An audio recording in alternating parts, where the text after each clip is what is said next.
प्रेम से बोलिए सदगुरुदेव महाराज की जय, परम पिताजी परमेश्वर की जय, आनंद कंद लीलाधारी प्रभु सदानंद जी मनमोहन भगवान की जय। तो आइए आज का सत्संग श्रवण करते हैं।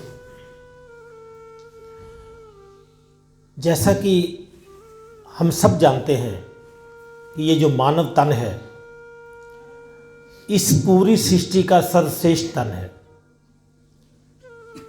इससे बड़ा कुछ भी नहीं। और हमने ये अनेकों बार सुना कि देवता भी इससे निम्न है,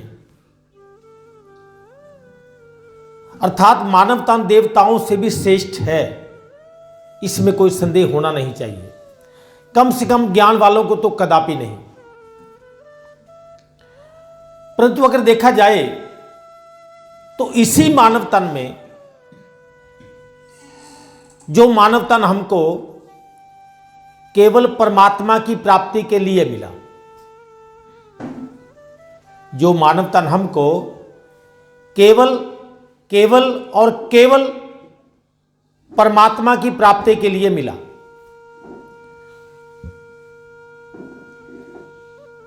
और उससे इस मानव तन को पाकर करना क्या था? अपने उस लक्ष्य को पूरा करना था, अपने उस उद्देश्य को पूरा करना था। उसने केवल धर्म को मानना था, भगवान को जानना था। और वही इंसान इसी मानव तन को लेकर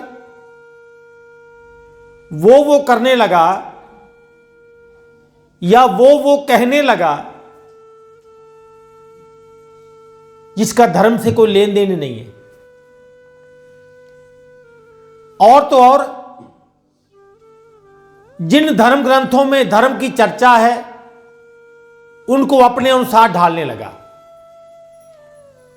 उनमें ऐसी ऐसी बातें मिलावट कर करके बोलने लगा जिससे उस बात का पूरा स्वरूप ही समाप्त हो गया। और इसे भगवान जी ने धर्म में ग्लानि कहा। धर्म में ग्लानि कि जब जब होए धर्म के हानि, बाढ़े असुर अधम अभिमानी।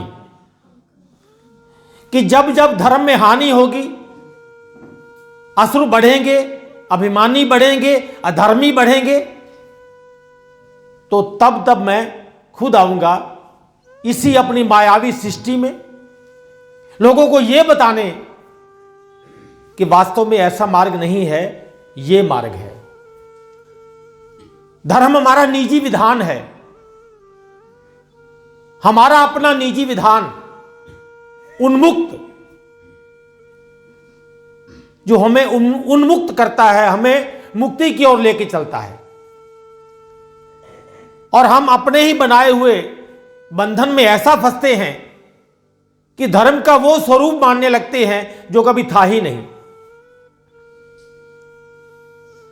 इसी धर्म के नाम पर धंधा होने लगता है, इसी धर्म के नाम पर दुकानदारी होने लगती है, इसी धर्म को बेचा और खरीदा जाने लगता है। और इसी धर्म में इतनी बुराइयां फैल जाती हैं कि हर इंसान सोचने पे मजबूर हो जाता है, क्या यही है वो धर्म? क्या यही है वो सनातन धर्म? क्या ऐसा होगा भगवान? इन्हीं कुछ बातों को लेकर हम आज की चर्चा का आरंभ करेंगे। कुछ एक बातें हमने सुनी हैं परंतु पढ़ी नहीं। जब तक हम किसी मूल ग्रंथ से उस बात का मिलान न कर लें, तब तक हमने जो भी सुना है, जो भी किसी के द्वारा कहा गया, वो क्या कहलाएगा? केवल दंत कथा, केवल दंत कथा, जिसका कोई आधार नहीं, केवल निराधार ऐसी कुछ घटनाएं जिन पर हम चर्चा करेंगे। उससे पहले मैं आपको छोटी सी एक कहानी सुनाना चाहता हूं। छोटी सी एक कहानी। हुआ क्या एक बार एक अध्यापक किसी कक्षा में पढ़ाने के लिए आया। जब वो पढ़ाने के लिए आया तो उसने आते ही एक बात कही कि बच्चों, अपने अपने जूतों को चेक करो। बोले क्यों? बोले इसलिए क्योंकि पूरी क्लास में बदबू आ रही है, पूरी क्लास में दुर्गंध फैल रही है, क्योंकि किसी के जूतों में कुछ लगा हुआ है। अब सब लगे अपने अपने जूते चेक करने। हर बच्चा अध्यापक की आज्ञा का पालन करने लगा और अपने जूते चेक करने लगा, इसमें कोई गंदगी तो नहीं है। सब बच्चों ने अपने जूते चेक किए तो सबकी एक ही आवाज थी कि गुरुजी, सर, मेरे जूते में तो कुछ ऐसा नहीं है, मेरे जूते साफ हैं। अब दूसरे को पूछा गया, आप चेक करो, आपने किया? बोला हाँ, मैंने भी किया जी, मेरे जूते में कोई गंदगी नहीं है, मेरे जूते बिल्कुल साफ हैं। तो अध्यापक चिल्लाया, अगर आप सबके जूते साफ हैं तो फिर ये बदबू कहां से आ रही है, ये गंदगी कहां से आई? अब जब इस बात को, जब वो बदबू सहन नहीं हुई तो एक बच्चे ने क्या किया कि अध्यापक को बोला कि सर ऐसा है, आप अपने जूते चेक कीजिए ना,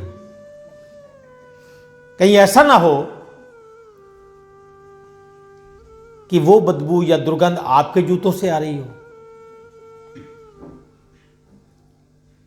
तो अध्यापक ने कहा, क्या आप मेरे को ऐसा समझते हो? क्या मेरे जूते साफ नहीं है? आप मेरे पे इल्जाम लगाते हो, आप मेरे पे दोष मढ़ते हो, मैं आपका अध्यापक हूं। तो बच्चे ने फिर बड़ी शालीनता से कहा कि सर ऐसी बात है, मैं आप पे कोई इल्जाम नहीं लगा रहा हूं, मैं तो यह कह रहा हूं कि आप एक बार अपना जूता चेक तो कीजिए, हो सकता है कि वो कोई गंदगी आपके जूते में ही लगी हो। तो जब अध्यापक ने अपना जूता देखा तो उस बच्चे की बात ठीक थी, वो जो गंदगी थी वो खुद अध्यापक के जूते में लगी हुई थी। बात यह कि जो हमको धर्म समझा रहे हैं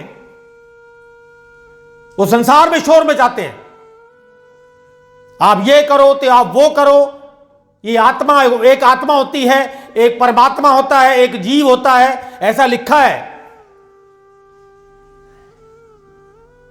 परंतु जब उनसे पूछा जाए कि आपने आत्मा को देखा है, काश कोई ऐसा बच्चा मिले, और धरती पर ऐसे बच्चे हुए जिन्होंने वो प्रश्न उन गुरुओं को भी किया। उनमें एक बच्चे का नाम था स्वामी विवेकानंद, नरेंद्र। इतिहास गवाह है, उसने 51 गुरु किए थे, 51। एक मिसाल है धरती की। आज कोई 2-4 गुरु बदल लेना तो लोग उसको क्या बोलते हैं? भटका हुआ, गुरुद्रोही, इसका कोई ठिकाना ही नहीं है, ये तो पागल आदमी है, इसका किसी पे विश्वास ही नहीं है, यही कहेंगे ना। और उसी नरेंद्र ने 51 गुरु किए थे। एक बार की बात है, उसके जीवन का एक छोटा सा किस्सा है जो मैंने किसी किताब में पढ़ा था। एक बार उसको कोई उपदेश करने वाला मिला जो धर्म का उपदेश कर रहा था। तो नरेंद्र ने उसको जाकर प्रणाम किया उसका जो प्रवचन सुना और सुनने के बाद बोला, उस महापुरुष को कहा कि मेरा एक छोटा सा प्रश्न है, अगर आप उसका उत्तर देना चाहें तो।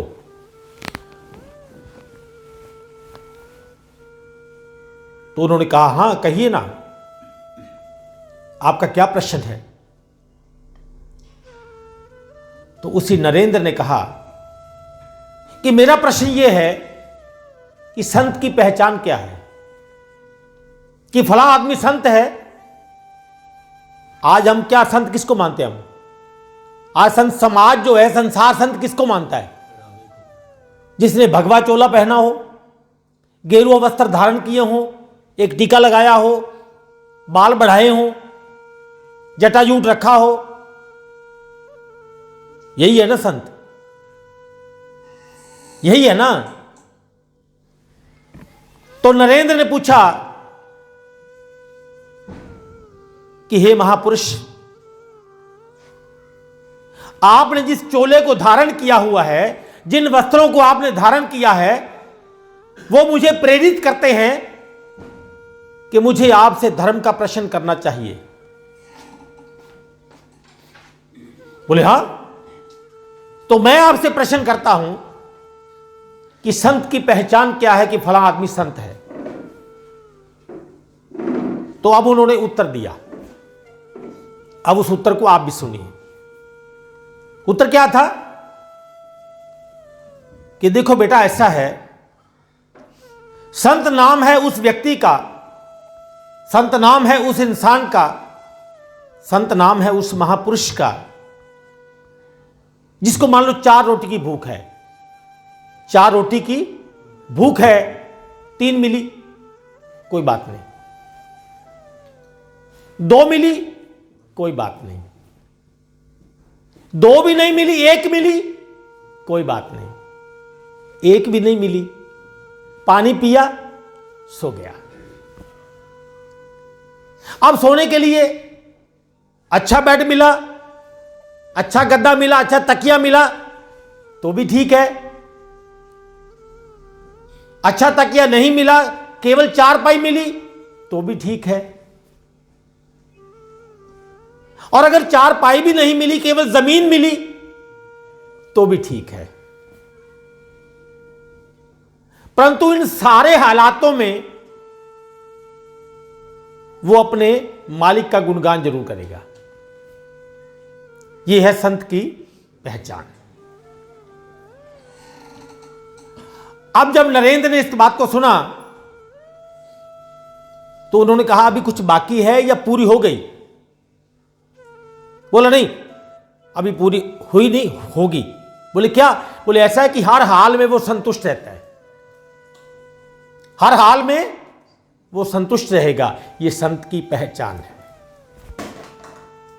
तो नरेंद्र ने पूछा, पूरी हो गई? बोले हां जी हो गई। बोला ऐसा है, अब एक और प्रश्न खड़ा हो गया। अब पहले मेरा एक प्रश्न था कि संत की क्या पहचान है, परंतु जब आपने जो उत्तर दिया, आपका उत्तर सुनते सुनते मेरे अंदर एक और प्रश्न खड़ा हो गया। अब प्रश्न 2 हो जाएंगे। अब आपसे वो भी पूछता हूं। बोला पूछिए। बोला वो दूसरा प्रश्न ये है, अभी पहला बीच में ही है, अभी मैं उससे संतुष्ट नहीं हुआ, परंतु एक और खड़ा हो गया ना प्रश्न। अब दूसरा ये है कि महात्मा जी ये बताइए कि कुत्ते की क्या पहचान है?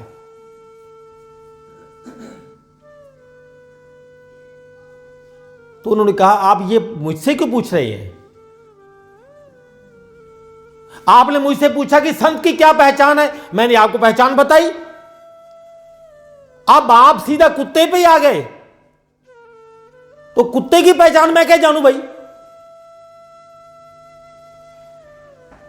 तो नरेंद्र ने कहा, मैं इसलिए पूछा कि ये जो आपने पहचान बताई है ना, ये तो कुत्ते पे भी लागू होती है। 4 की भूख है, 3 मिली, कोई बात नहीं। 2 मिली, कोई बात नहीं। 1 मिली, कोई बात नहीं। नहीं मिली, कोई बात नहीं। अब कुत्ता है, आप उसको बेड दे दो, सो जाएगा। बेड नहीं मिला, गद्दा नहीं मिला, केवल चारपाई मिली, सो जाएगा। नहीं मिली, जमीन पे सो जाएगा।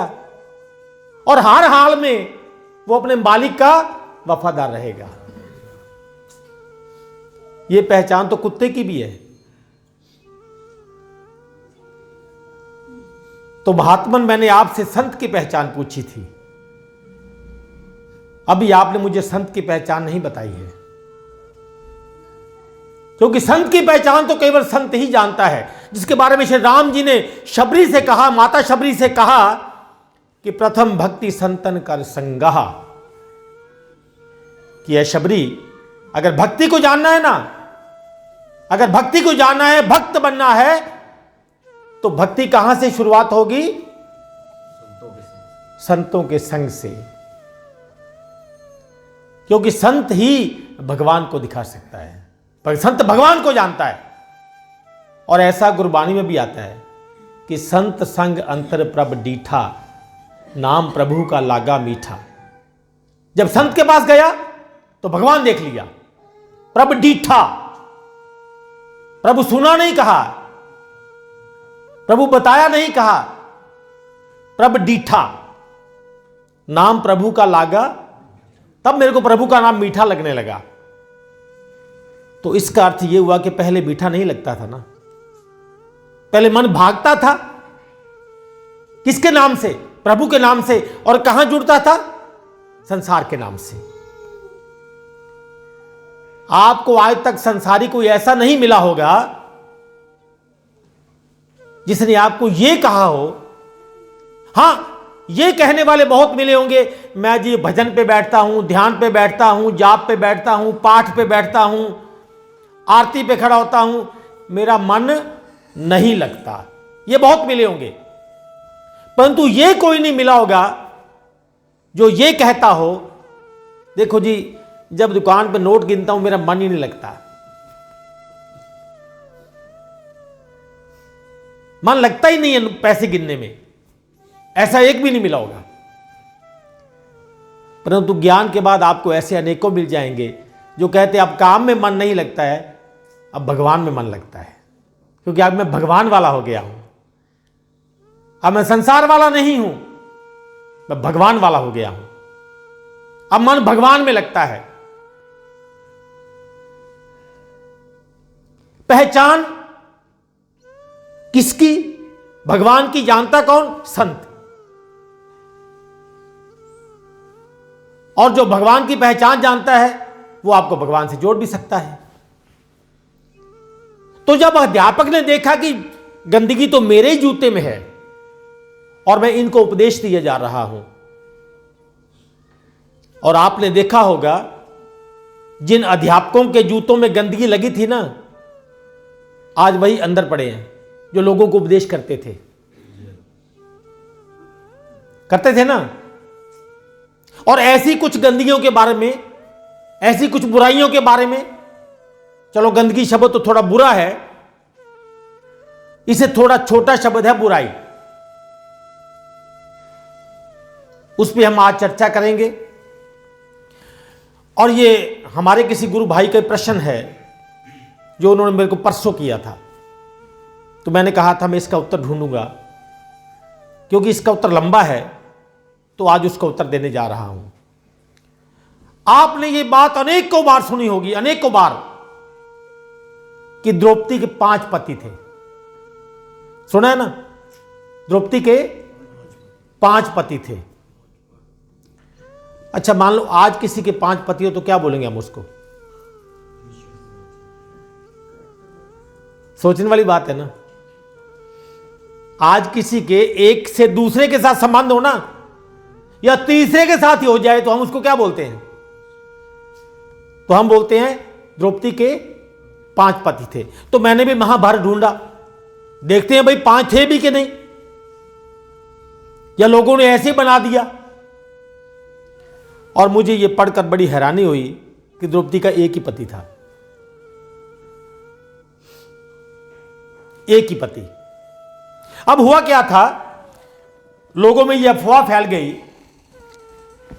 कि जब द्रौपदी को लेकर जब द्रौपदी को लेकर पांचों भाई आए तो उन्होंने यह कहा माता कुंती से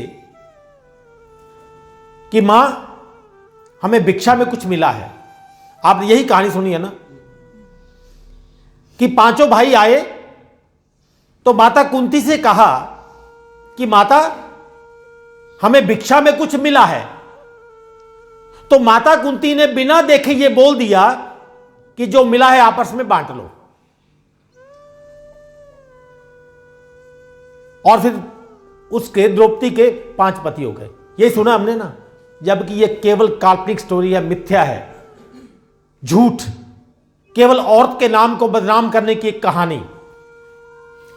क्योंकि यह जो समाज है ना, यह शुरू से ही पुरुष प्रधान समाज है, आरंभ से ही पुरुष प्रधान समाज है, और औरत को हमेशा गिराया गया है, उसको बदनाम किया गया, उसको अपने पांव के नीचे दबा के रखा गया, उसके नाम पे ऐसी ऐसी कहानियां गढ़ दी गई कि औरत कहीं उठने ना पाए, कहीं हमारे बराबर ना हो जाए। तो इस कहानी में भी द्रौपदी को केवल बदनाम किया गया है, जबकि ऐसा था नहीं। अब द्रौपदी कौन थी? द्रौपदी के पिता का क्या नाम था, कोई जानता है? पता किसी को? राजा द्रुपद। इसीलिए उसको द्रौपदी बोलते थे। और जिस देश का वो राजा था द्रुपद, उसका नाम क्या था देश का? पंचाल। पंचाल देश का राजा था, इसलिए उसको पंचाली भी बोलते हैं।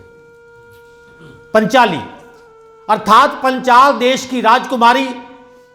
और हैरानी की बात यह है कि महाभारत में क्या लिखा है कि जब पांचों भाई वनवास में थे तो पांचों ब्राह्मण के वेश में थे, ब्राह्मण के वेश में थे। तो जब पांचों भाई अपनी माता कुंती को बता के गए थे कि हम कहां जा रहे हैं, हम स्वयंवर में जा रहे हैं, स्वयंवर, तब ऐसी प्रथा थी कि स्वयंवर होता था, लड़कियां अपना वर खुद चुनती थी। तो द्रौपदी ऐसी कन्या थी क्योंकि एक राजकुमारी थी, उसको अपना वर खुद चुनना था।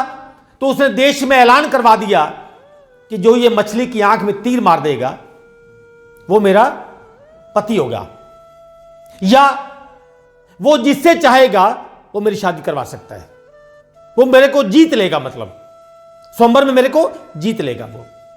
अब ये जो स्वयंवर था, इस चुनौती को इन पांचों ब्राह्मणों ने, पांचों पांडवों ने स्वीकार किया और ये चले गए। हालांकि माता कुंती को बता के गए थे कि हम इस काम के लिए जा रहे हैं, क्योंकि जब वो वनवास में हैं तो पीछे माता बिल्कुल अकेली है, तो बता के जाना पड़ेगा। पांचों जा रहे हैं, किसी और देश में जाना है। तो जब बता के गए तो वहां हुआ क्या कि जितने क्षत्रिय थे ना, उन्होंने इनका विरोध किया कि कोई ब्राह्मण इसमें हिस्सा नहीं लेगा। परंतु राजा द्रुपद ने यह कहा कि यहां बात ब्राह्मणवाद की या क्षत्रियवाद की नहीं है, बात है चुनौती की। और जब हमने चुनौती दी है, इसे कोई भी स्वीकार कर सकता है, क्योंकि ये ब्राह्मण के वेश में थे, ब्राह्मण थे तो नहीं। तो हुआ क्या, अगर लंबी कहानी ना की जाए तो इन्होंने स्वयंवर को जीत लिया। अब महाभारत यह कहता है कि जब स्वयंवर को जीत लिया गया तो 3 भाई, नकुल, सहदेव और तीसरा कौन था? नहीं, हां, भीम। ये तीनों भाग के माता कुंती के पास ये संदेश देने के लिए आए कि मां, हमने स्वयंवर जीत लिया है। अभी तक ऐसी कोई बात हुई नहीं, महाभारत इस बात की गवाह है। तीनों भाई आए इस बात की खुशखबरी लेकर कि मां, हमने स्वयंवर को जीत लिया है और जो द्रौपदी है वो हमारे घर की बहू होने वाली है। और 2 भाई अर्जुन और युधिष्ठिर अभी वहीं थे, क्योंकि वहां पे थोड़ी गर्मा गर्मी हो गई, इस बात पे बवाल हो गया कि आप ब्राह्मण हो, हम क्षत्रिय हैं, तो ब्राह्मण किसी इस कन्या को, राजकुमारी को कैसे लेके जा सकता है। उनको शांत करने के लिए 2 भाई वहां रुके, परंतु माता कुंती को यह चिंता थी वहां कोई झगड़ा ना हो जाए। तो आखिर कुछ दिन तक अर्जुन और युधिष्ठिर वहीं रहे राजा द्रुपद के पास। उसके बाद अर्जुन और युधिष्ठिर दोनों वापस लौट के आए। तब पांचों कहां इकट्ठा हो गए? माता कुंती के पास। कुछ दिन बाद राजा द्रुपद ने यह संदेश भेजा कि अब आप आओ, आप में से कोई भी भाई जो शादी करना चाहता है मुझे मंजूर है, मुझे स्वीकार है। तो उसके बाद हमारी महाभारत इस बात का साक्षात प्रमाण है कि सबसे बड़े भाई युधिष्ठिर से पंचाली की शादी हुई थी और विधि विधान से हुई, वैदिक तरीके से शादी हुई है, इसमें कोई संदेह ही नहीं है। परंतु बात फैलाने वालों ने पता क्या फैलाई कि द्रौपदी के 5 पति थे, जो कि बिल्कुल असत्य है, झूठ है। अब यह पहला सत्य है, इसकी जांच करना जरा आप महाभारत से, क्योंकि वो पंचाल देश की राजकुमारी थी, तभी उसको पंचाली बोला गया। इस पंचाली नाम से इतना बवाल हुआ कि उसे 5 पति बना दिए गए। पंचाली माने 5 पतियों वाली, जबकि ऐसा था नहीं। अब आई दूसरी बात। अब दूसरी बात जो जिस पे हम चर्चा करेंगे वो ये है, आपने सुना होगा कि जब सीता का हरण हुआ, अब यहां भी औरत की बात है, जब सीता का हरण हुआ तो राम जी ने लक्ष्मण जी को कंदमूल लेने के लिए भेजा था, ये आप सब जानते हैं।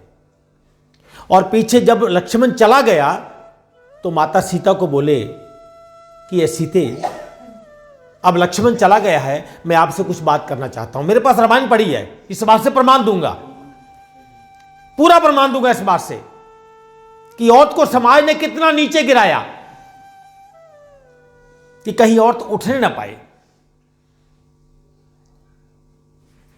कि सीते, अब मैं एक खेल करने जा रहा हूं। अब क्योंकि मैंने कुछ दुष्टों का नाश करना है और धर्म की स्थापना करनी है, इसलिए अब मैं कुछ समय के लिए तुमको कहीं और सौंप रहा हूं और तेरी जगह किसी और को रखूंगा। तो मैंने कुछ पिशाचरों का नाश करना है, ऐसा रामायण में लिखा है, रामचरितमानस में लिखा है, रामायण में भी लिखा है। परंतु यह बात तेरे और मेरे बीच में रहे, ये बात लक्ष्मण को भी नहीं कहना। हो गई बात। अब क्या हुआ? उसके बाद वो जो सोने का हिरण आया, मृग आया, उसके पूछे राम जी गए, ये एक पूरा नाटक चल रहा था। मारीच आया। अब जब ये सीन हुआ तो वहां मारीच ने मरते हुए लक्ष्मण का नाम पुकारा। तो सीता ने कहा कि यह लक्ष्मण, शायद तेरे भैया किसी मुसीबत में हैं और वो तुझको आवाज दे रहे हैं, तुम उनके पीछे जाओ। तो लक्ष्मण ने यह कहा कि राम किसी मुसीबत में हो सकते हैं, ये आपने सोच भी कैसे लिया? ये कभी हो नहीं सकता कि मेरे भाई राम संसार की किसी मुसीबत में आ जाएं, ये कभी होगा नहीं। परंतु मां सीता ने क्या किया? कुछ कटु वचन बोले, क्योंकि खेल करवाना जरूरी था राम जी के निर्देश के अनुसार। तो जब लक्ष्मण जी ने कटु वचन सुने तो बोले ठीक है, मैं जा रहा हूं। तो राम जी ने, यह रामचरितमानस में लिखा है कि सीता को पहाड़ों और वन के हवाले करके चुपचाप चले गए। उसमें यह कहीं नहीं लिखा है कि उन्होंने एक लक्ष्मण रेखा खींची, ना तो वाल्मीकि रामायण में है ना रामचरितमानस में है। अब यह पता नहीं कहां से आया कि लक्ष्मण ने रेखा खींची, आपने इस रेखा से बाहर नहीं जाना है, अर्थात सीता जी पे हुक्म चला रहा है। सीता जी कौन है? आदिशक्ति, कि आपने इससे आगे नहीं जाना है। अर्थात लक्ष्मण जी सीता जी से ज्यादा शक्तिशाली है, यही ना। अब ये क्यों बनाया गया, क्यों डाला गया कि लक्ष्मण रेखा डाली गई, इससे बाहर नहीं जाना है। अगर सीता जी बाहर नहीं निकलते तो कभी हरण नहीं होता। अब सीता जी ने लक्ष्मण रेखा को तोड़ा तो उनका हरण हुआ। पता नहीं कहां से कहानी बना ली, ऐसा कुछ है ही नहीं इसमें। ये मेरे पास रामचरितमानस पड़ी है, अभी चाहो तो अभी सत्संग के बाद कहो तो सत्संग के बाद इसमें पेपर रखे हुए मैंने, इसमें मैंने निशान लगाए हुए हैं, ये मैंने बीच में निशान लगाए रखे हुए हैं, आपको पढ़ाऊंगा इससे। ऐसा कोई इसमें बात ही नहीं है। अर्थात यहां औरत को एक संदेश दिया गया है कि औरत को अपनी सीमा पार नहीं करनी चाहिए, उसे मर्द के अंडर रहना चाहिए, उसकी खींची रेखा के अंदर रहना चाहिए उसे। जबकि यह बात किसी मर्द पे नहीं कही गई कि उसे भी सीमा के अंदर रहना चाहिए, केवल औरत को कही गई। अर्थात ऐसा कोई उल्लेख है नहीं। तीसरा, आज थोड़ा सा हमारा कांड जो है वो थोड़ा सा हो सकता है प्रोग्राम थोड़ा सा लंबा हो जाए, परंतु इन भ्रांतियों से निकलना जरूरी है जिनको हम पाल के रखे हैं ना, और हमें इसी जन्म में दूर करनी है सारी। हमें आगे नहीं आना है यहां पे। आपने यह भी सुना होगा कि ढोर गवार शूद्र पशु नारी, अब सबको याद है। देखो, ढोर गवार शूद्र पशु नारी, ये सब ताड़न। अब इसमें पुरुष नहीं है कि पुरुष को ताड़ना ही नहीं है, भले कैसा भी हो, आवारा हो, निकम्मा हो, गुंडा हो, चरित्रहीन हो, उसको मत डांटो। हां, नारी डांटने की अधिकारी है। अब यही खेल किसके साथ हुआ? अहिल्या के साथ। अहिल्या के साथ हमने कहानी सुनी होगी कि एक बार इंद्र ने गौतम ऋषि का रूप धारण किया, क्योंकि गौतम ऋषि की पत्नी बहुत सुंदर थी, उसका उस पर मन आ गया। अब गौतम ऋषि घर में थे नहीं, वो कहीं योग करने गए थे, कहीं ध्यान करने गए थे, पहाड़ों में, कंदराओं में, आश्रम को छोड़कर। और जब ब्रह्मा ने देखा इंद्र ने देखा कि गौतम ऋषि घर पे नहीं है, तो उन्होंने गौतम ऋषि का भेष धारण किया और आ गए अहिल्या के पास। उसके बाद जो हुआ आपने सुना कि अहिल्या को पत्थर का बना दिया, श्राप दे दिया, ये हो गया, वो हो गया। अब राम जी आएंगे तो आपको श्राप से मुक्त करेंगे, ये कहानी सुनी होगी आपने। या भी ये भी एक महाझूठ है, ये भी एक महाझूठ। अब जरा विचार कीजिए, इंद्र कौन था? देवलोक वाला। और अहिल्या कौन थी? संसारी, धरती लोक वाली, पंच भौतिक तत्व वाली, ये हड्डी चाम वाली, आंख वाली, नाक वाली, जुबान वाली, कान वाली, पांव वाली, हाथ वाली। और कहां रहती थी? धरती पे। और इंद्र कहां रहता था? देवलोक में। तो अर्थात देवलोक से उस धरती पे देखा कि इसकी पत्नी सुंदर है। अब किससे देखा? किससे देखा? ये तो आप अब सोचते हो ना, यही तो ज्ञान है भैया। अब देवताओं के पास क्या नहीं है? शरीर नहीं है ना। अब या तो राम जी की बात को काट दें, हम उस बात को काटे।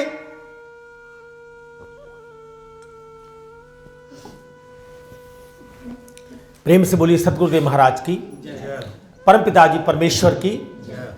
राम जी ने कहा, ये राम जी के वचन हैं, या तो भगवान के वचन गलत हो गए, हमारे वचन सही हैं, या फिर भगवान जी के वचन सही हैं। भगवान जी ने क्या कहा कि बड़े भाग्य मानुष तन पावा,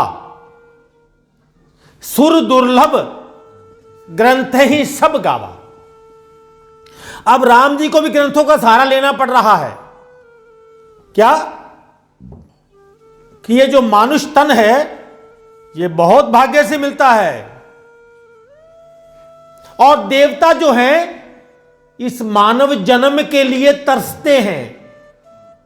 देवताओं को दुर्लभ है। और तो और भागवत महापुराण के 12-12-66 में, स्कंद 12 अध्याय 12 श्लोक नंबर 66 में यह लिखा है, ये जो ज्ञान है ना, ये जो तत्व ज्ञान है, देवता इसका अंश मात्र भी नहीं जान सकते, अंश मात्र भी। इसको केवल मानव जान सकता है। और गुरबाणी में आता है कि इस देही को सिमरे, इस देही को सिमरे देव। क्यों सिमरे? सो देही बज हर की सेव। क्योंकि यही एक देह है जो भगवान की सेवा में जा सकती है, भगवान के पास जा सकती है, भगवान की सेवा कर सकती है, भगवान को प्राप्त कर सकती है। कि भई प्राप्त मानक देहरिया, गोविंद मिलन किए तेरी बरिया। ऐसा नहीं कहा कि भई प्राप्त देवता देहरिया, ऐसा नहीं कहा।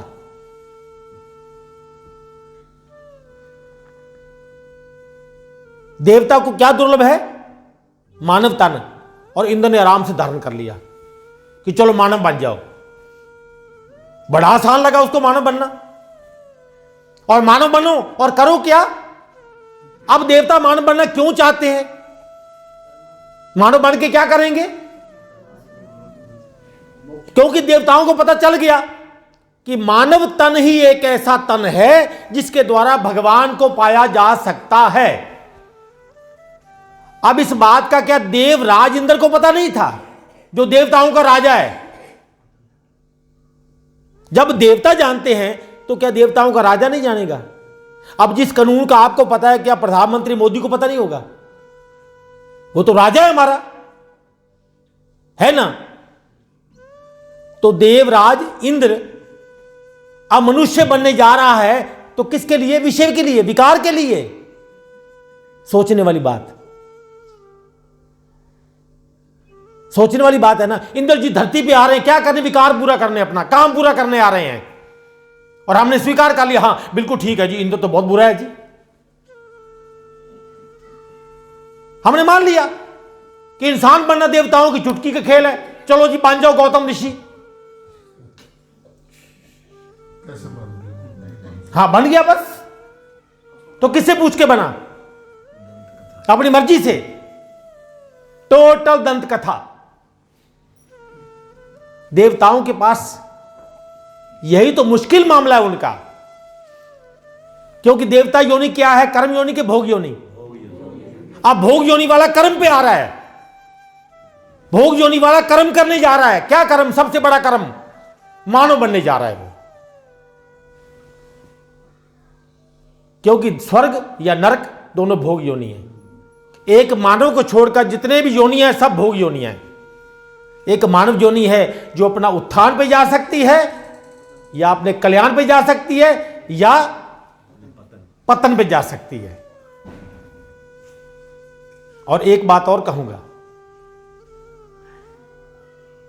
यह पुरुष प्रधान समाज की बात सुनिए जरा।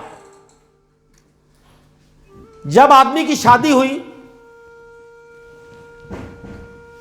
तो उस आदमी को कौन सा दर्जा मिला? नहीं, क्या वो बना? पति। पति माने स्वामी, मालिक, और साथ में लगा दिया परमेश्वर। और जो पति के साथ जिसकी शादी, उसको क्या बनाया? पत्नी, अर्थात पतन करने वाली। उसको बना दिया पत्नी। आगे लगा दिया धर्म, कि धर्म से पतन करने वाली पत्नी। उसके आगे लगाया पति परमेश्वर। और हैरानी की बात एक और है, ये जितनी भी औरतें गहने पहनती है ना, वास्तव में आज इन्होंने गहनों का रूप धारण किया हुआ है। वास्तव में ये गहने थे नहीं, ये गहने थे नहीं, ये उनके पांव की बेड़ियां थी। कि उसका ध्यान रखा जाए। जैसे हम गाय भैंस लाते हैं ना, तो पहले उसके पांव में क्या बांधते थे? घुंघरू। कि कहीं रात को भैंस खुल जाए, गाय खुल जाए, तो पता चल जाए कि कहां भाग गई। इसका जरा पुराना इतिहास खोलना जरा। वास्तव में यह आभूषण नहीं है,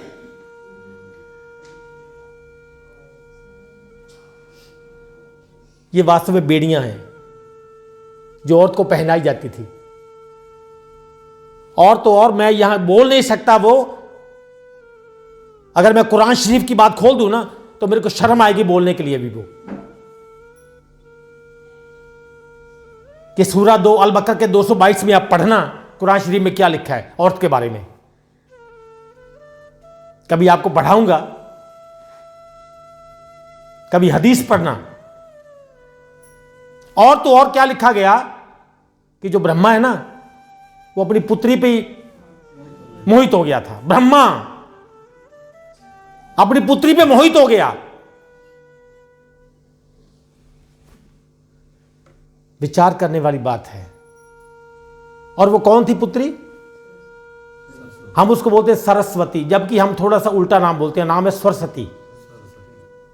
इसको जानबूझ के थोड़ा उल्टा किया गया, नाम है सरस्वती, हम बोलते हैं सरस्वती। जैसे बोलते हैं ना, एक होता है चाकू तो हम उसको बोलते काचू, कीचड़ चीकड़ तो हम बोलते हैं सरस्वती, है सरस्वती। जो शुद्ध नाम है वो है सरस्वती, क्योंकि स्वर की देवी है ना वो, स्वर की सती है वो, तो नाम है उसका सरस्वती। अब आइए आगे, प्रेम से बोलिए सतगुरुदेव महाराज की। परम पिताजी परमेश्वर की। आपने सुना होगा कि कुंभकर्ण 6 महीने सोता था, 6 महीने जागता था। यह भी महाझूठ है। यह पढ़िए रामायण, आपको पढ़ाऊंगा इसमें। वास्तव में क्या था कि रावण का भाई कौन कौन था? एक विभीषण, एक कुंभकर्ण और एक रावण। तो लंका का राजा कौन था? रावण। विभीषण और कुंभकर्ण 2 भाई थे। वास्तव में कुंभकर्ण जो था, जिसके बारे में यह लिखा कि वो तो सोता था, जबकि कुंभकर्ण राज्य के किसी काम में कोई दखल ही नहीं देता था। ऐसा रामायण बोलती है, ऐसा रामायण बोलती है। वो अपने परिवार में, अपने बच्चों में सुख शांति से रहता था कि मुझे राजनीति से कुछ नहीं लेना है। 6 महीने वो इस मामले में कभी दखल ही नहीं देता था। जैसे इंसान को कहा गया है ना, एक श्लोक आता है कबीरदास जी का कि जाग लियो रे मना जाग लियो, कहां गाफिल सोआ, जो तन उपजा संग भी सो भी संग न हुआ। कि इंसान जाग। अब ये किसको बोल रहे हैं? तो ये जाग रहे हैं, इनको बोला जा रहा है ना, जाग कि तू सो रहा है। बुलिशा ने कहा उठ जाग गुराड़े मार नहीं, ये सौन तेरे दरकार नहीं, एक दिन जहानो जाना है। हम ये रोज सुनते हैं, हम भजन भी सुनते हैं, जागो मोहन प्यारे, सुनते हैं ना। जागना अर्थात किसी काम में ध्यान देना। अब कुंभकर्ण क्या था? वो अपने परिवार में, पत्नी में, बच्चों में मस्त, वो कोई दखल नहीं देता था। विभीषण ने रावण को जाके सलाह दी, लंकेश को जाके सलाह मशवरा दिया कि देखो ऐसा है, राम जी से मोल लेना। तो इस बात को अच्छी तरह जानता है कि राम कौन है, तो भविष्य मुझसे ज्यादा जानता है, इसलिए तू उसकी स्त्री को भर के ले आया है, तो यह बात ठीक नहीं है। तो मैं तो आज भी बोलता हूं कि राम से बैर मोल मत ले, क्योंकि वो विष्णु जी के अवतार है। उन्होंने ऐसा कहा था विभीषण जी ने। तो रावण को इतना गुस्सा हुआ कि रावण को लात मारी उसने। ऐसा लिखा है, विभीषण को ऐसे लिखा है कि लात मारी। आखिर में विभीषण ने अपना मुकुट जो था वो रावण के चरणों में रखा था कि मेरी बात को सुन लो, क्योंकि आपके जितने भी आसपास लोग हैं ना, ये सब आपके चाटुकार हैं। चाटुकार माने आपकी चमचागिरी करने वाले। इनमें आपको, आपकी हां में हां मिलाते हैं, आपको कोई सही राय नहीं दे रहा है। तो मैं आपको बोलता हूं इस काम को छोड़ दो, तो राम जी की शरण में चले जाओ। नहीं माना तो विभीषण को यह कहा गया कि अगर तू अपना भला चाहता है तो तू महल छोड़ के, लंका छोड़ के भाग जा, अगर भला चाहता है तो। और हमारा इतिहास गवाह है कि विभीषण केवल लंका छोड़ के आया था, अपनी पत्नी भी वहीं छोड़ के आया था, अकेला आया वो, अकेला, और साथ में कुछ भी लेके नहीं आया था। और जैसे राम की शरण में आया तो राम जी ने समुद्र के जल से उसका राज्याभिषेक किया था। तो ये लंबी कहानी है कि जब लक्ष्मण जी ने कहा था कि भ्राता अगर आपने इसको लंका का राजा तो बना दिया, मान लो आप इसको लंका का राजा ना बना पाए तो, क्योंकि आपने इसको वचन दे दिया, और हमारा नियम है परिवार का कि हम किस परिवार के हैं, रघु परिवार के हैं। हमारा जो परदादा थे, परदादा के परदादा के परदादा थे, वो कौन थे, राजा रघु। और उनका बनाया हुआ नियम हमारे आज भी चल रहा है, हम सूर्यवंशी हैं, नियम आज भी चलता है कि रघुकुल रीत सदा चली आई, प्राण जाए पर वचन न जाए। वचन तो जा नहीं सकता, तो आप क्या करेंगे। तो राम जी ने कहा था कि अगर मैं इसको लंका का राजा नहीं बना पाया तो मैं इसको अयोध्या का राजा बना दूंगा, पर राजा तो बनेगा ये। और राम जी ने अपना वचन पूरा किया। तो तब जब मामला सारा खराब हो गया तो तब रावण ने यह कहा कि अब कोई हल नहीं बचा है, अब अगर हम में सबसे कोई बलवान है तो वो है कुंभकर्ण। कोई कुंभकर्ण को जगाओ, उसको समझाओ कोई जाके। तो कुंभकर्ण को जगाया गया, उसको होश में लाया गया। जब रावण ने जाके कुंभकर्ण को सारी बात बताई कि ये हो रहा है, ये हो रहा है, तो कुंभकर्ण ने रावण को इतनी फटकार लगाई है, इतनी फटकार लगाई कि ये तो होना ही था। जब आप श्री राम से पंगा लोगे तो यही तो होगा। ऐसा रामायण में, रामचरितमानस में दर्ज है, सब कुछ लिखा है इसमें। ये आपने बहुत गलत किया, इस बात में मैं आपका कोई सहयोगी नहीं हूं, क्योंकि आपने जो किया वो धर्म नहीं है। बातें करते हो आप धर्म की, लोगों को समझाते हो, वेदों के ज्ञाता हो, और काम करते हो ऐसे। तो अगर आपका विनाश नहीं होगा तो क्या होगा। तो उसके बाद इसमें ऐसा लिखा है कि कुंभकर्ण को अब कैसे रावण ने वश में किया कि उसके लिए मदिरा मंगवाई गई और भैंसे का मांस मंगवाया गया। कुंभकर्ण को भैंसे का मांस खिलाया गया, उसको काफी सारी मदिरा पिलाई गई, तब उसको युद्ध में लेके गए। ऐसा इसमें लिखा है। ऐसा कहीं नहीं लिखा है कि वो 6 महीने सोता था, 6 महीने जागता था। ऐसा एक शब्द भी नहीं इसमें। ये पल्ले से जोड़ा गया सारा, पल्ले से, क्योंकि कहानी को थोड़ा रोमांच पैदा करने के लिए, मनोरंजन पैदा करने के लिए, क्योंकि हमने धर्म को मनोरंजन का साधन बना लिया। अब चलते आगे। अब ये कुंभकर्ण वाला मैटर देखना हो तो सोठा 61 में है, चौपाई 3, 4, 5, 6, 7, 8, 9 पढ़ लेना। सोठा 61 और चौपाई नंबर 3, 4, 5, 6, 7, 8, 9, 10 इसको पढ़ना, मैंने इसमें लिख के रखा है। अब उसमें यह भी लिखा गया कि नल और नील ने जो पत्थर फेंके वो पत्थर तैरते थे। उसमें नल और नील ने कहा कि आप इसमें राम राम लिखते जाओ, राम लिख के फेंकते जाओ और ये पत्थर तैरने लगेंगे। तो राम किस भाषा में लिखते जाओ? हिंदी में। तो इसका मतलब बांदर बालू हिंदी जानते थे, और उनके पास चाक भी थे लिखने वाले, ब्लैक बोर्ड वाला चाक। जबकि रामायण में क्या लिखा है कि जहां पे पुल बांधा गया, पुल आज भी है वो, आज भी श्रीलंका और भारत के बीच में वो पुल है, आज भी उसको देखा जा सकता है। नल और नील इतने समझदार थे, इतने बुद्धिमान थे कि उन्होंने पुल बनाने का तरीका बताया कि आप क्या करो, पहाड़ों से पत्थर काट काट के लाओ। और रामायण में लिखा है कि पत्थर यंत्रों से काटे गए, पत्थर जो थे वो यंत्रों से काटे गए। हम क्या बोलते हैं उसको, इंस्ट्रूमेंट से काटे गए, छैनी थोड़ी से काटे गए, वो आप बोलते हैं ना आज। तो वहां भी ऐसा लिखा है कि यंत्रों से पत्थर काटे गए। बड़े बड़े पत्थर वहां गिराए गए जहां समुद्र की गहराई कम थी, वहां पे पुल बनाया वो। और वो पत्थर कहां से गिरे? पहाड़ से।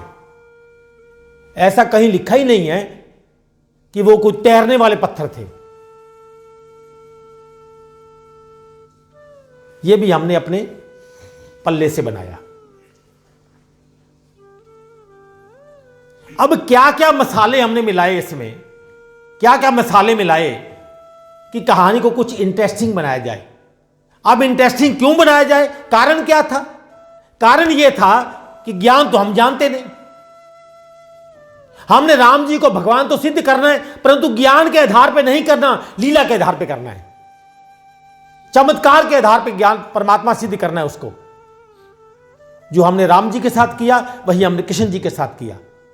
हमने भगवान किसे सिद्ध करना चाहा? द्रौपदी की लाज बचाई, गोवर्धन पर्वत उठाया, पूतना को मारा, ये किया वो किया। तो हम पूछते हैं कि जब श्री कृष्ण जी ने द्रौपदी की लाज बचाई थी तब सभा सारी भरी हुई थी ना। तब कितने लोगों ने कृष्ण जी को भगवान मान लिया? हाँ जी, ये लाज बचा दी, अब ये भगवान है जी। कितने लोगों ने माना भगवान उनको? एक ने भी नहीं, एक ने भी नहीं माना। अर्जुन ने भी नहीं माना कि ये भगवान हो सकते हैं। ये मायावी हैं, ये जादू जानते हैं, ये क्या है, चमत्कारी हैं, ये कोई सिद्ध पुरुष हैं, ऐसा मानते थे बस। उसके बाद जब उन्होंने पूतना को मारा, जब कंस को मारा, तो कितने लोगों ने भगवान माना उनको? एक ने भी नहीं। भगवान की उपाधि कब मिली? जब अर्जुन को ज्ञान दिया, उसके बाद मिली। और उपाधि देने वाला कौन था? ऋषि व्यास। वो भी कब? बहुत देर बाद में, बहुत देर बाद में, कृष्ण जी के जाने के बाद। जब व्यास जी को संजय से पता चला कि कृष्ण जी ने वो ज्ञान दिया है, तो व्यास जी ने सोचा ये ज्ञान तो मेरे पास भी नहीं है, और मैं क्या हूं? महर्षि, महर्षि व्यास। ये ज्ञान तो मेरे पास भी नहीं है। कौन सा ज्ञान? विराट वाला, जिसमें पूरी सृष्टि दिखाई देती है। तो व्यास जी के पास कौन सा ज्ञान था? व्यास जी के पास कौन सा ज्ञान था? अध्यात्म वाला, 4 विधियों वाला। अब कोई गुरु 2 विधियां दे रहा है, कोई 3 दे रहा है, कोई पूरी 4 दे रहा है, परंतु कौन सा? सोहंग वाला, सोहंग वाला ज्ञान कि श्वास श्वास सोहंग सोहंग करते रहो, जीभ को तालू से लगा के रखो, प्रकाश देखो और कान में उंगलियां डाल के आनंदनाद बजाओ। यही ज्ञान था ना उनके पास, जबकि कृष्ण का इस ज्ञान से कोई नाता ही नहीं है। कृष्ण जी ने जो ज्ञान दिया अर्जुन को, वो ज्ञान, ये ज्ञान नहीं था, वो ज्ञान विराट वाला ज्ञान था। तो भगवान कहां सिद्ध हुए? इस ज्ञान के माध्यम से। परंतु हमने राम जी को वही किया कि चमत्कारों के आधार पर उनको भगवान सिद्ध करने की चेष्टा करने लगे, जबकि ज्ञान को छिपा दिया गया। ज्ञान कुछ और था। ज्ञान का उपदेश उन्होंने उसमें किया है जब अपनी सारी प्रजा को बुलाया कि बड़े भाग्य मानुष तन पावा, सुर दुर्लभ ग्रंथ ही सब गावा, साधन धाम मोक्ष के द्वारा, पाए न जही परलोक सवारा, से प्रतर दुख पावही, सिर धुनि धुनि पछताए, काल है कर्म है ईश्वर है मिथ्या दोष लगाए। अगर आपने इस मानव तन को पाके भी अपने परलोक को नहीं सवारा, ऐसा नहीं कहा कि लोक को नहीं सवारा, ऐसा नहीं कहा कि लोक को सवारा ना, परलोक को नहीं सवारा, तो क्योंकि आप कौन हो? परलोक वाले। लोक वाले तो आप हो ही नहीं, लोक को सवार के क्या करोगे? लोग तो मिथ्या कहा, लोग तो झूठ कहा, लोग तो माया कहा कि गो गोचर मन जह लग जाई, सो सब माया जानो भाई। ये तो माया है। परलोक सवारा, जिसने परलोक नहीं सवारा, से प्रतर दुख पावहि, बहुत दुख पाएगा और अनंत वर्षों तक दुख पाएगा। सिर धूनी धूनी पछताए, अपने ही बाल नोच नोच के पछताएगा। ये मैंने क्या किया? अपने मानव तन को वेस्ट कर दिया, अपने मानव तन को बर्बाद कर दिया मैंने। इतना अच्छा मानव तन मिला, जो देव दुर्लभ मानव तन था, मैंने उसको बेकार कर दिया। इससे बुरा मैं अपना कर भी क्या सकता था। से प्रतर दुख पावहि, सिर धुरि धुरि पछताए, काल है कर्म है ईश्वर है। किस पे दोष लगाएंगे? समय पे। समय नहीं मिलता था जी, मैं क्या करूं? मैं क्या करूं? वाकई समय मिलता ही नहीं है, क्योंकि 6 दिन और 20 घंटे संसार के लिए बहुत कम है। 6 दिन 20 घंटे बहुत कम है और सत्संग के 3-4 घंटे बहुत ज़्यादा हैं। इसलिए समय नहीं मिलता, मैं समय से नहीं आ पाता हूं। मेरी मजबूरी है जी, क्या करूं? मेरे पास समय नहीं है, क्योंकि 6 दिन बहुत कम है, साथ में 20 घंटे भी हैं। और 4 घंटे पता है कितने बड़े होते हैं? बहुत बड़े हैं 4 घंटे। 6 दिन 20 घंटे में मेरा मन नहीं भरता है संसार से। थोड़ा समय है तो काल है कर्म है, फिर कर्म पे दोष लगाएंगे।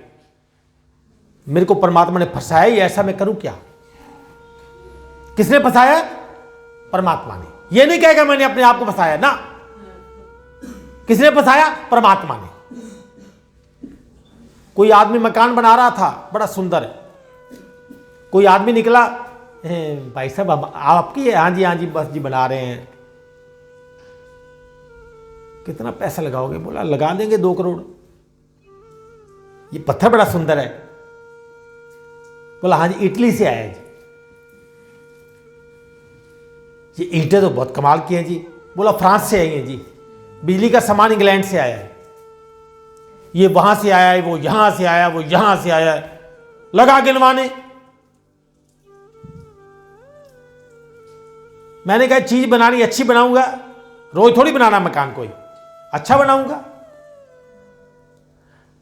अब रोज वो निकलता कोई नई चीज देखता, बोला ये जापान से आया है जी, मंगवाया। मैंने कहा पैसे लग जाए कोई बात नहीं, अच्छा ही बनाऊंगा जी। अब क्या हुआ, जब लेंटर डाला तो लेंटर के नीचे गिर गया। अब लेंटर गिरा, वो फिर निकला आदमी। वो बोला भाई साहब क्या हुआ? बोला ये सब परमात्मा की करनी।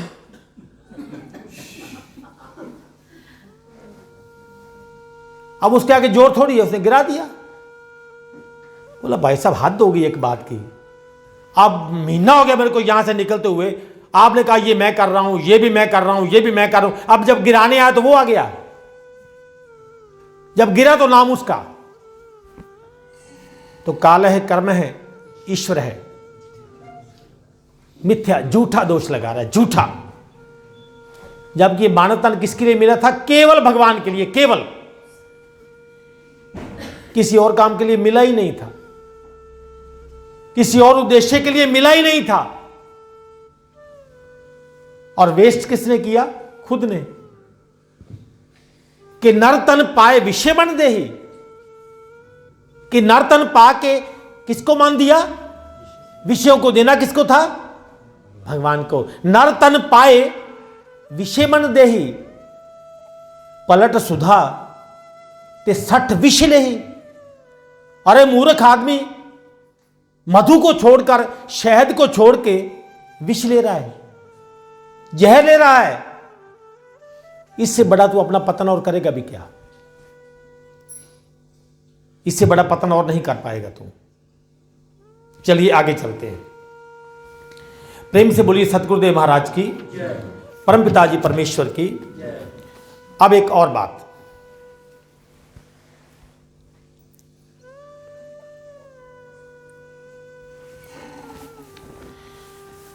आपने बहुत लोगों से अक्सर सुना होगा, एक बार नहीं हजारों बार सुना होगा। जब हम पहले पहले यहां भी सत्संग करते थे ना, तो हमारी बहनों में भी कुछ ऐसी भ्रांतियां थी। अब कुछ की तो निकल गई जिन्होंने बात की, अब कुछ की नहीं निकली जिन्होंने बात नहीं की, वो छुपा के बैठे। उन्होंने ये कहा कि हमारे ग्रंथों में लिखा है कि जब औरत को मासिक धर्म होता है ना, तब उसको पूजा पाठ, हवन यज्ञ, आरती ध्यान वर्जित है, नहीं करना चाहिए, नहीं करना चाहिए। अब उन्होंने बोल दिया, हमने सुन लिया और चुपचाप मान लिया। हमने ये प्रश्न नहीं किया कि कहां लिखा है, हमने ये प्रश्न नहीं किया कि ऐसा लिखा कहां है। अगर ये लिखा है तो हो सकता है किसी ने गलत लिखा हो, क्योंकि ना तो राम जी ने ऐसा कहा है, ना तो कृष्ण जी ने ऐसा कहा है, और ना विष्णु जी ने ऐसा कहा है, और ना ही सदानंद जी ने ऐसा कहा है। किसी ने कहा तो है नहीं, तो ये किसने कहा है? क्या भगवान से बड़ा कुछ जानकार था धरती पर धर्म का? कोई भी नहीं। तो राम जी का ऐसा कोई आपने दोहा चौपाई ऐसा पढ़ा कोई? राम जी ने ऐसा कहा हो कि औरत को वर्जित किया हो कि आपने पूजा पाठ नहीं करना है? नहीं किया। यहां भी औरत को नीचे गिराने वाली बात कही गई, क्योंकि मैं प्रधान बन सकूं, पुरुष प्रधान समाज हो जाए, औरत को जो दर्जा मिले वो थोड़ा उससे छोटा मिले, वो थोड़ी दबी रहे। अब विचार करने वाली बात है, इस पे हम थोड़ा विचार करते हैं कि मान लो हमारी बेटी की शादी हो, या हम किसी बहू को लेने जा रहे हैं, उसकी शादी है, हमें डेट निश्चित कर दीजिए 12 अप्रैल को शादी है जी। अब मान लो 12 अप्रैल को उसको मासिक धर्म हो जाए, तो क्या हम शादी कैंसिल कर देंगे? कर देंगे कैंसिल कि देखो जी ऐसा है कि मासिक धर्म के कारण शादी कैंसिल की जाती है, अब 5 दिन बाद होगी। कभी ऐसा हुआ आज तक समाज में? एक बार भी नहीं। तो वहां तो पूजा होती है ना, कि हवन यज्ञ नहीं होता? वहां आहुतियां नहीं होती, आरतियां नहीं होती, मंत्र उच्चारण नहीं होता? होता है ना। अब मान लो किसी बहू का, किसी पुत्री का माता पिता भाई बहन सास ससुर देरानी जेठानी देवर देवरानी कोई रिश्तेदारी में मर गया, अब घर में मृत्यु हो गई, अब उसको मासिक धर्म है, तो पूजा तो अब भी होगी। फिर सारा कर्म कांड तो वैदिक पद्धति से होगा। तो उसको बोल देंगे ऐसा है जी, अब ये 4 दिन बाद कर लेंगे हम, या दाह संस्कार बाद में करेंगे, इसको पड़ा रहने दो एक बार। कभी ऐसा हुआ है? अब एक और बात सोचने वाली बात यह है कि हम कहां से आए। अगर हमारी माताओं बहनों को मासिक धर्म नहीं होता तो क्या हम होते? नहीं होते ना। और अब हमारे अगर शरीर को काटा जाए तो क्या इसमें खून नहीं है? है ना? क्या केवल खून है कि और भी बहुत सारी गंदगी पड़ी है अंदर? है ना? तो क्या ये गंदगी पुरुष में नहीं है? पुरुष में भी है। तो इसको तो कहीं वर्जित नहीं कहा गया। और सबसे बड़ी हैरानी वाली बात ये कि जिस थैली में हम पले हैं ना, जिस थैली में हम पले हैं, 9 महीने रहे हैं, वो वही थैली है जहां से वो रक्तस्राव होता था। और 9 महीने जब तक हम उसमें रहे तब तक वो स्राव नहीं हुआ। नहीं हुआ ना? तो हम कौन से खून में पले? उसी खून में पले हम। हमारा तन किससे बना? उसी खून से बना। और जिस खून से हम बने उस तन को क्या कहा गया है? सर्वश्रेष्ठ तन कहा गया ना। और हमने औरत की इतनी निंदा की, इतना गिराया उससे, इसमें पाठ नहीं करना है, पीछे रहो, और तो और आज भी हमारे इंडिया में ही ऐसे मंदिर हैं जहां पे औरतों को जाना वर्जित है, वो वहां जा ही नहीं सकती। क्या उनके पास मानवता नहीं है? क्या उनके पास मानवता नहीं है? क्या उनको मानवता का दर्जा नहीं है? जबकि हमारी मनुस्मृति में क्या लिखा है कि जिस घर में स्त्रियों की, कन्याओं की, औरतों की पूजा नहीं होती वो तो घर नरक है। जिस घर में औरत की पूजा होती है ना, उस घर में देवताओं का वास होता है। ऐसा लिखा है उसमें। उसमें यह भी लिखा है कि अगर एक औरत आ रही है ना, तो सबसे पहले औरत को रास्ता दो। और हमने लेडीज फर्स्ट का नियम बनाया है, यह भारत में है। अगर औरत की पूजा नहीं हो रही है तो समझो उस घर में नरक है, वहां पे स्वर्ग नहीं हो सकता। और हमने ऐसी ऐसी क्रूतियों को धर्म में डाल दिया, उसको ऐसा धर्म में डाला कि हम धर्म को दूषित करने पे लगे हुए हैं, जबकि हम खुद वहां से पले, ये हमारा तन वहीं से निकला। और इस मामले में कबीरदास ने कहा कि ब्राह्मण या शूद्र सब एक ही रास्ते से आए हैं, एक ही रास्ते से, और कोई रास्ता ही नहीं है। जहां से ब्राह्मण आया वहीं से शूद्र आया। कि जे तू ब्राह्मण ब्राह्मणी जायो, आन बाट काहे नहीं आयो। अगर तू अपने आप को ब्राह्मण कहता है तो किसी और रास्ते से क्यों नहीं आया? उसी मलमूत्र के द्वार से तू आया है, उसी मलमूत्र के द्वार से मैं आया हूं। अंतर कहां है? अंतर हमारे विचारों में। एक तरफ हम कन्या को पूजते हैं, कन्या को पूजते हैं ना, कन्या को पूजते हैं हम कि कन्या जो है वो पूज्य है। और एक तरफ हम उसी नारी का अपमान करते हैं।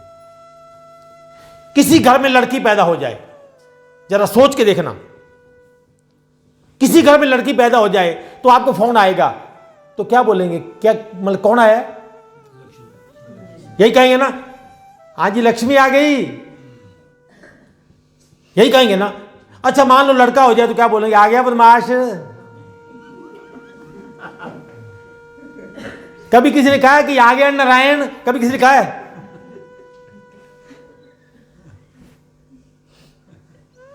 और जब लड़की पैदा होगी ना, तो आप नोट करना भी, ये विधान थोड़ा थोड़ा टूट रहा है। जब लड़की आएगी तो सबसे पहले उसके पांव को छुएंगे। तो लड़का है कि नाग आज बनवास।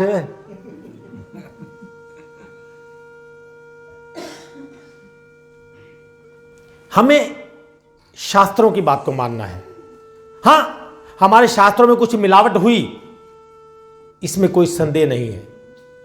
मिलावट हुई, और थोड़ी नहीं खूब हुई, बहुत हुई है, बहुत ज्यादा मिलावट हुई। परंतु हमने पकड़ना किसको है?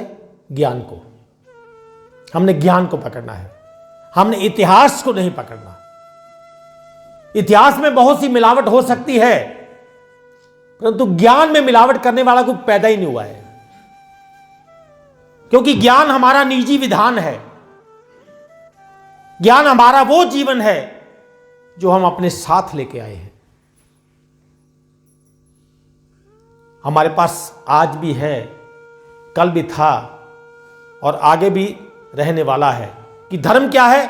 आद सच जुगाद सच है भी सच नानक, उसको कोई चेंज नहीं कर सकता। इतिहास बदलेगा, कभी राम जी आएंगे, कभी कृष्ण जी आएंगे, कभी विष्णु जी आएंगे, कोई मर्यादा निभाने आएंगे, कोई मर्यादा तोड़ने आएंगे। ये इतिहास रहेगा, परंतु ज्ञान कभी नहीं बदलेगा। ज्ञान वही रहेगा, सदैव ज्ञान एक रहेगा। उसको कोई बदले ना, बदलेगा ना बदल सकता है, क्योंकि उसको भगवान ही नहीं बदलता है। ज्ञान कभी नहीं बदलेगा। हमें उस ज्ञान को जानने के लिए, उस विधान को जानने के लिए, उस भगवान को जानने के लिए यह मानव तन मिला जो आज हमारे पास है। अगर हमने आज इसका लाभ नहीं लिया, इसका लाभ नहीं उठाया, तो बहुत दुख पाएंगे, बहुत दुख पाएंगे। हमें ज्ञान पे चलना है, इसी विधान पे चलना है, भगवान पे चलना है, तो हमारा जीवन सफल है। ज्ञान का सम्मान, ज्ञान की इज्जत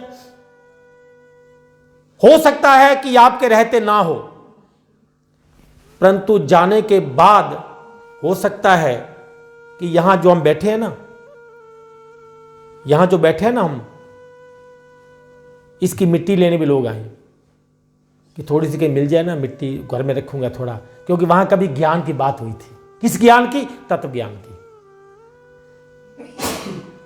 हमने औरत को दूषित मान लिया, दूषित मान लिया। क्यों? क्योंकि हमने एक तरफ बोला मासिक धर्म, साथ में लगाया धर्म। वो उसका अपना दोष नहीं है, वो प्रकृति का काम है। प्रकृति जो अपना काम करती है वो करती है, उसका अपना कोई दोष नहीं है। उसने आप क्या किया? कुछ किया उसने? परंतु हमने ये क्यों नहीं सोचा कि भगवान जी ने अर्जुन को कहा कि हे अर्जुन, तू पापियों का पापी भी क्यों ना हो, पापियों का पापी भी क्यों ना हो, अगर मेरी शरण में आ जाए तो मैं तुम्हें सब पापों से मुक्त कर दूंगा। हमने ये कहां भूल गए हम भगवान जी के श्लोक, और हमने पकड़ लिया नहीं जी, तब आप पूजा नहीं कर सकते, तब आप ध्यान नहीं कर सकते, तब आप हवन यज्ञ नहीं कर सकते, तब आप भक्ति नहीं कर सकते। हमारे साथ भी ऐसा हुआ है, क्योंकि 2-2.5 साल पहले की बात है, शायद 3 साल हो गए हों, हमने कार्यक्रम बनाया था किसी आश्रम में जाने का। तो एक बहन जी का फ़ोन आ गया कि हम नहीं जा सकते, हमारी जो टिकट है उसको कैंसिल करवा दो। मैंने कहा बात क्या हुई? बोले नहीं नहीं, बस कोई घरेलू प्रॉब्लम है। मैंने कहा नहीं नहीं, बताइए आप क्या समस्या है, ऐसी कौन सी समस्या आ गई जो आप नहीं जा सकते? बोले भाई साहब वो आपको पता ही है ना। फिर मैंने कहा आपको किसने बोला? कोई टेंशन नहीं है, हम भगवान वाले हैं, भगवान वाले हैं। हम जमाने को बतला के जाएंगे ये जीवन क्यों मिला है। हमारा नियम है ये, हमने समाज को बदलना है, समाज को संदेश देना है। कोई माने ना माने छोड़ दो, हम जमाने को बतला के जाएंगे ये जीवन क्यों मिला है। सत्य, संयम और ईमान से रहना ये जीवन का सिला है।